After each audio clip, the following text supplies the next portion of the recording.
তো আমার থেকে সুন্দরী এই জগতে আর আছে কিনা? তোমার চেয়ে সুন্দরী এই জগতে লক্ষ জন রয়েছে, তাদের মধ্যে একজন হলো সুমিত্রা।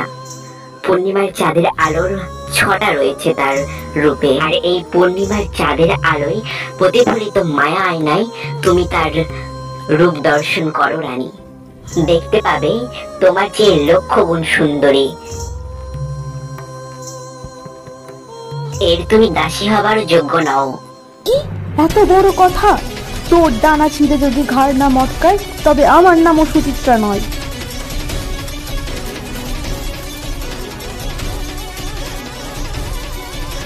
মহারাজা ফিরলে কি বলবেন জানি না, পাখিটা তো পালালো। ভালোই হয়েছে পালিয়ে গিয়েছে, আপদ বিদায় হয়েছে।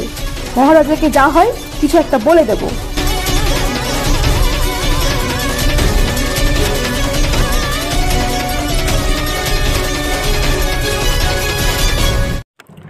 রানী, রানী আমার হিরেমতি কোথায়?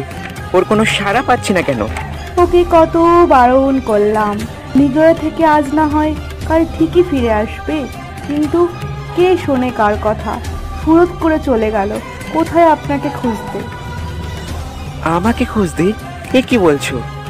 আজ্ঞে হ্যাঁ মহারাজ, বিশ্বাস না হয় তো দাসীকে জিজ্ঞাসা করুন। হ্যাঁ মহারাজ, মহারানী ঠিকই বলেছেন। না না না না, এ হতে পারে না।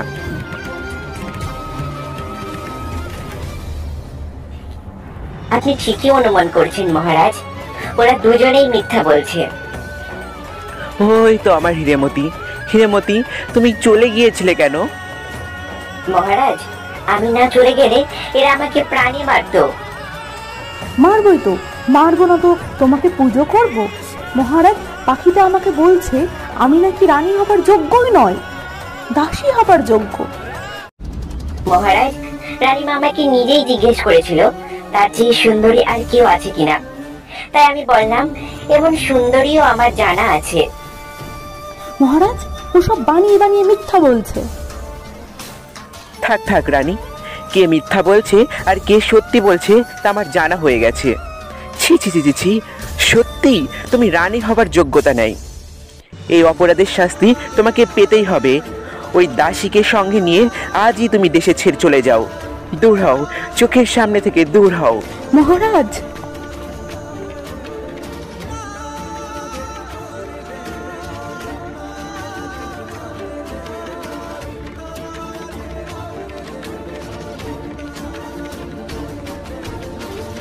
আচ্ছা হিরেমতি, তুমি যে সুন্দরীর কথা বলেছিলে সে কোথায় থাকে? সে এক করুণ কাহিনী মহারাজ। সর্বগুণা সম্পূর্ণা সেই সুন্দরী এক তান্ত্রিকের কবলে রয়েছে। তান্ত্রিকের কবলে? হ্যাঁ মহারাজ, সেই তান্ত্রিক সব সাধনা করে, শয়তানের পুজো করে তাকে তুষ্ট করতে নর বলি দেয়। সুন্দরী সুমিত্রাকে নজরবন্দি করে রেখেছে তাকে বলি দেবে বলে আসতে অবশ্যই। তাকে উদ্ধার করা যায় না হিরেমতি? সে অনেক দূরের পথ, তেপান্তরের মাঠ পার হতে হতে অমাবস্যা পার হয়ে যাবে মহারাজ। তোমার তো অনেক বুদ্ধি হিরেমতি, একটা উপায় বলো না, কিভাবে ওই রক্তলোচনের হাত থেকে সুমিত্রাকে রক্ষা করা যায়?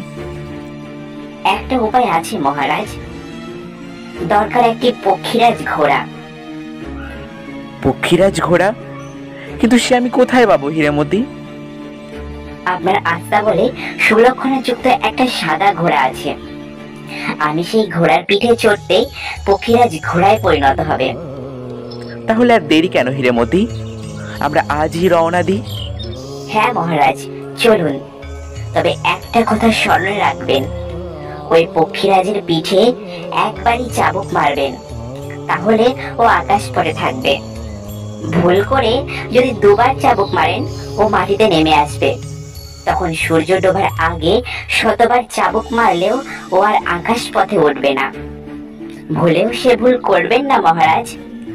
তুমি নিশ্চিন্তে চলো হিরেমতি, তোমার সব নির্দেশ মেনে আমি চলবো।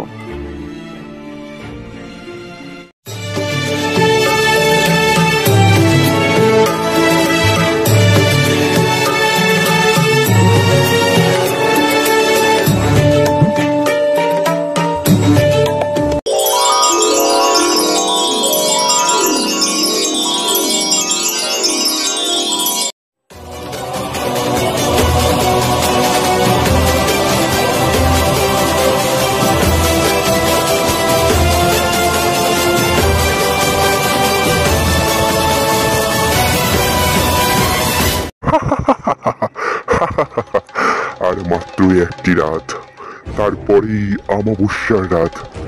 আর সেই রাতে তোমায় বলি দিয়ে আমি হব সর্বশক্তিমান তান্ত্রিক। এই জঙ্গলে তোমায় রক্ষা করতে আসবে না, বুঝলে সুন্দরী?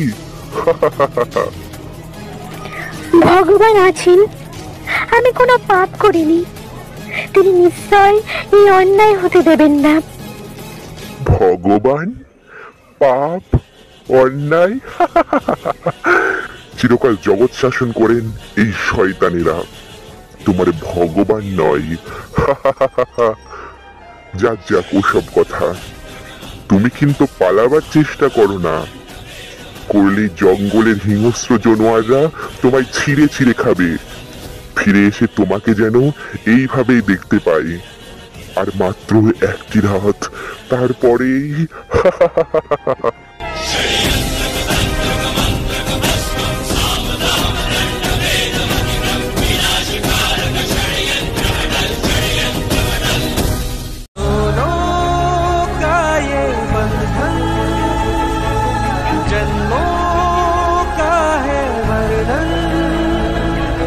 रहना निश्चय युग युग संग